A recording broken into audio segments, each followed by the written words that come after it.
राष्ट्रवादीत उपमुख्यमंत्री पदासाठी हालचाली सुरू। उपमुख्यमंत्री पदासाठी सुनेत्रा पवार यांचं नाव आघाडीवर।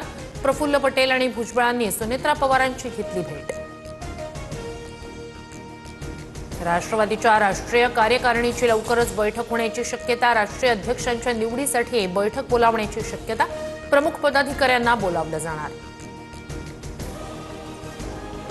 अजित पवारांकडील खात्यांबाबत राष्ट्रवादी पक्ष आज फडणवीसांना पत्र देण्याची शक्यता। राष्ट्रवादीलाच खाती मिळावी अशी मागणी केली जाण्याचा अंदाज। अजित पवारांकडे क्रीडा, उत्पादन शुल्क आणि अर्थ खात्याची होती जबाबदारी।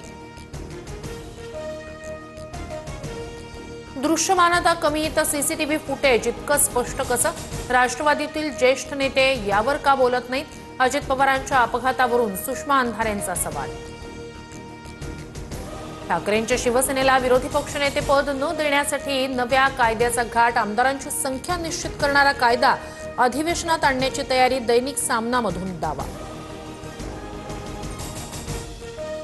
अजित पवारांच्या निधनाचा धक्का सहन न झाल्यानं समर्थकाचा मृत्यू। नाशिकच्या दिंडोरीतील कट्टर समर्थक सुदाम बोडके यांचं हृदयविकाराच्या झटक्यानं निधन। पुण्याहून नागपूरला जाणाऱ्या वडेट्टीवार गटाच्या नगरसेवकांना शिवीगाळ, धमकी देणाऱ्यांमध्ये काँग्रेस उमेदवार सौरभ ठोंबरेसह 10 ते 15 जणांचा समावेश।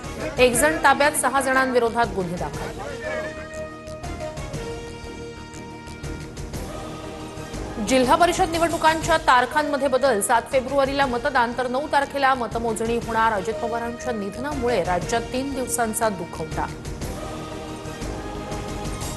नाशिकच्या कॉलेज रोड परिसरात 8 ते 10 जणांच्या टोळक्याकडून चहाच्या दुकानावर हल्ला। हातात रॉड, कोयते घेऊन दिवसा ढवळ्यात दहशत। एक कर्मचारी जखमी। हल्ल्याचं कारण अस्पष्ट।